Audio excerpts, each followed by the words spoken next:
Hello, and welcome back to Warrior Moms Podcast. I am Michelle. And I'm Amy, and we are just so grateful that y'all are here today. Yes, thanks for joining our tea talk today. Yeah, I love it. Today, we wanted to talk about really giving some advice on how to understand people who have lost a child. How do you talk to us? You mean people like us? Yeah. Yes. What are we thinking? What are we feeling? I think so many people have asked both of us, oh, gosh. what do we do? What do we say? What do you need? Mm-hmm. And just what's going on with this friend, with this My sister. friend hasn't gotten over it, and it's been 3 years. Yeah. Well, they're not ever going to get over it. Right. And so what we thought today is Amy found this great list that a friend I actually had a friend that at their workplace, I think she works at a great workplace, but someone in their workplace had lost a child, and they sent this out to, amongst other things, but as some advice or just some insight into how to talk to their coworker. I love that so much. Oh my gosh. Number one, support in the workplace. And number two, you don't know how to talk to us. I don't know how to talk to us. I know. And since you don't know how to talk to us, you don't know what we're thinking. Right. And thank goodness most people haven't been through this to be able to say, oh, well, here's what they need. Here's what they're feeling. Right. And I love that this list really, it's a bullet point list. Yeah. And we just thought we would go through kind of point by point and then share our own thoughts about really each kind of advice or each point of reference in terms of understanding us. What is this grief we're going to jump right in. Yeah, so the first thing is please speak our child's name. Oh. It is not a bad word. That for some reason, that just I'm tearing up. Yeah. That is so emotional for me. I crave that, And new stories. If you have a story, share it. We want to hear it. Yeah. Even if it's just as simple, because we don't have news stories. No. But tell us, ask a question. Tell us about a birthday of Carter's, or what was his favorite, food, or whatever it is. It just, I'm thinking about Carter. It could just be as simple as that would be so beautiful. So beautiful. And that brings us to our next thing, too. If we cry, it's okay. You did not make us cry. Oh, gosh, yes. I know so many people have said, oh, I'm so sorry, I didn't mean to do that. I don't want to make you cry, but I did have a question about something related to Carter. And it's oh my gosh, I am thinking about him. Somebody said this to me. I am thinking about my child more. Maybe it was you. Oh, yeah. Yeah. I think about him more now than I did when he was alive. Right. Yeah.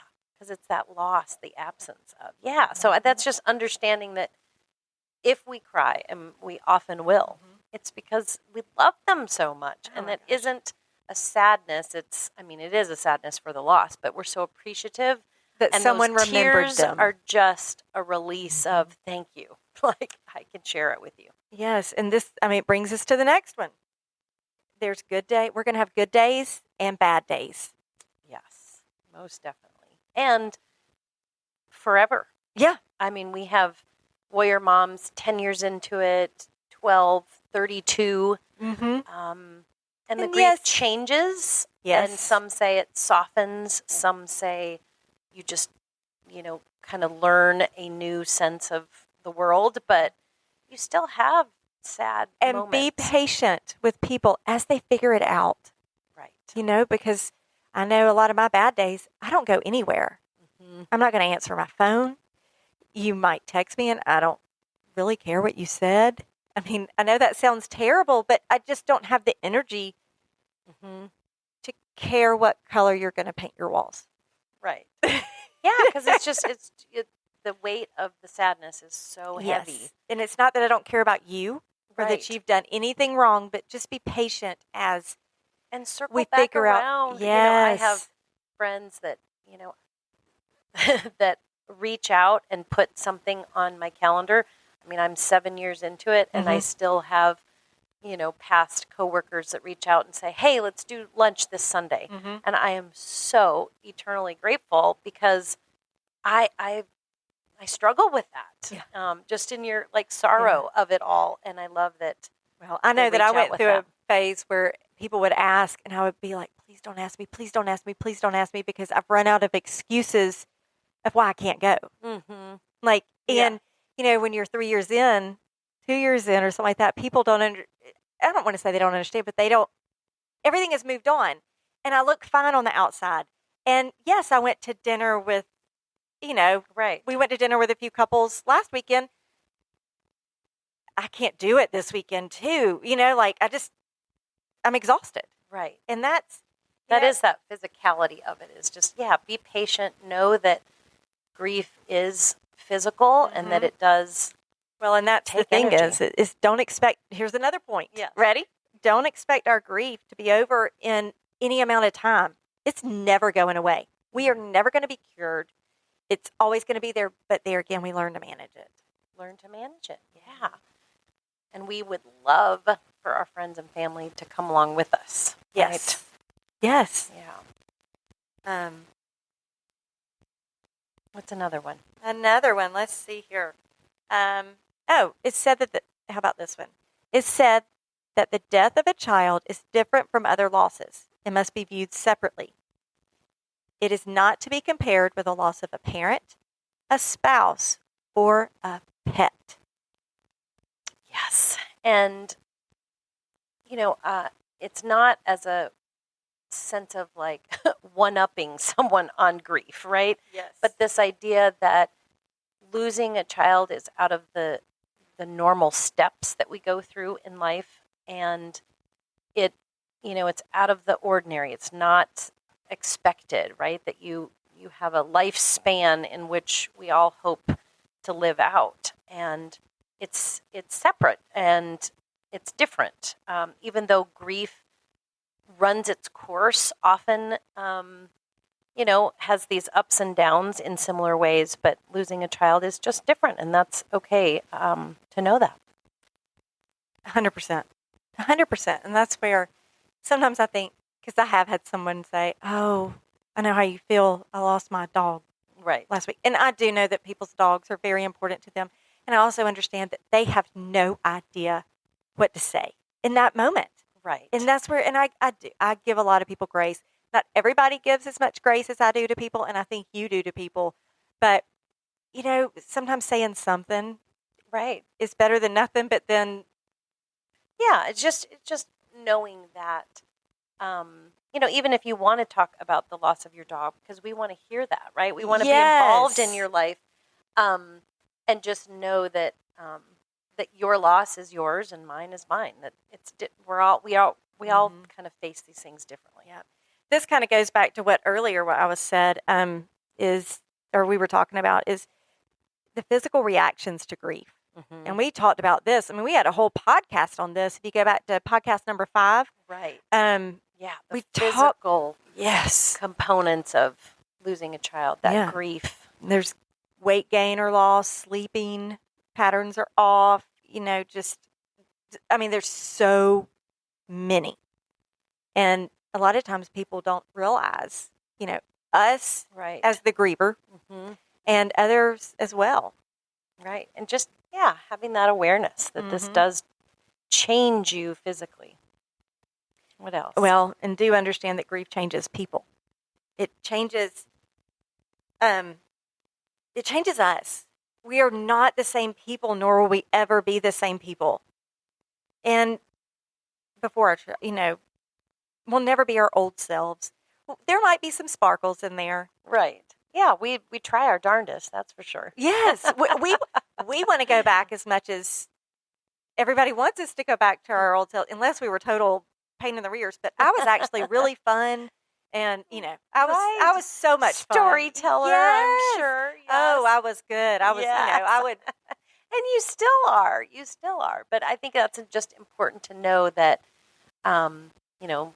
maybe that in this new normal, you're not going to be as outrageous. Always outrageous. Always on. That's a good way to say it. Yes, because I could talk to anybody all day. And now I can't do small talk. Yeah. I think I've said that before is, small talk to me is just, there's no point. Mm-hmm. I've gone through too much to just sit in this, kind of niceties, right? Yes. That we want to get deeper with people because we know everyone carries something, right? And it's hard time is valuable. Right, yeah. And I think that's something big, is that we do realize that time is valuable now. So, okay, this is a special one. On our child's birthday or their angelversary, or any kind of holiday that might be special to our children, send us a text or a card or anything, really. I love this one so much. Yes. And, I think about each of us and warrior moms and the posts that we do. Some do, a lot more posts. And I know it means so much to each of us when somebody gets on, even if it's just a heart, right? But they've taken the time to do more than just a like on social media or send a text, hey, thinking of you, sending a prayer. And I'm sure from people on the other side that there's maybe an exhaustion of, like, oh gosh, posting again. That's all we have. That's all we have. We have no new pictures and we have no new videos, and they are still our child until we leave this, beyond us leaving this earth. But while we're here, we are going to share stories and pictures of what we have. And unfortunately, they're the same pictures. Yeah. And so bear with us, and that just means we would love for you to reach out and say something. Mm-hmm. Yeah, it means a lot. Yeah. And I can't tell you, it's so amazing to me. I have, friends from childhood, friends that I played soccer with or I was in choir with, from decades ago. And they're often the ones that will send me a prayer or say, hey, I saw this post and it really mattered. Mm-hmm. And it just has struck me the beauty of that. Sometimes I'm going off on a tangent here because, that's what I do, right? I chase the squirrels. But sometimes people come out of the woodwork. Yeah. And sometimes the people that knew us most and the best and that were closest to us, they don't know how to handle it. Mm-hmm. It hurts them too much. Yeah, because to be able to stand too, yes, right? To be able to stand by our side, and it's almost like a reminder. And I think it would just be beautiful to say, gosh, I was thinking about Carter. I'm really sad today about that. And I'm just so sorry. That would be such a gift to know that Carter's name came up. I had this kid at school ran up to me in the halls. Oh, Miss Davis, I was thinking about Carter this weekend, and he had something to share. And I just thought, that is just astounding to me. And it's, here I am. It's probably been a month and a half, and I'm still carrying that with me. Well, my sister sent me a text the other day, and I talk about Alec being a skateboarder. He was also the Lego master. A Lego master. Even up until the day he passed away. He would loved putting those things together. But she sent me a picture of a Lego set, and it was a skate park. Oh, cool. Lego set. Oh, my gosh. And I said, OMG. And she said, don't worry, it's in my buggy. Oh. She just I just buy stupid stuff like that sometimes to make me feel closer to Alec. Right. And that picture, the fact that she saw that and she thought about, granted, she was so, she helped, she babysat Alec and, he was a big part of her life. Of him too. Yes. But to know that, and I have another friend. Reach out and do that. I went to the beach with this one, it was a friend of mine and it was a friend of hers. So I didn't know this woman at all. And we've only spent one weekend together ever. She's a retired teacher, lives an hour away from me. And every so often she'll be in Target and see a picture because Carter's, kind of last wish was add more love. So she'll see more love or something related to that. Or she knows our hawk stories. She'll send a picture of a hawk.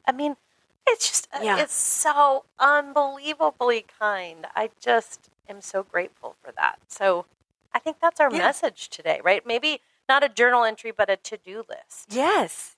If you see something out. Yes. Maybe today, that's what you need to do is for those of you that know someone who's lost a child in particular or is in the midst of any type of grief. Even parents or siblings. Those are hard. I know that we said it doesn't compare to losing a child, but that's still a big loss. Oh, love is love. Love is love and loss is loss.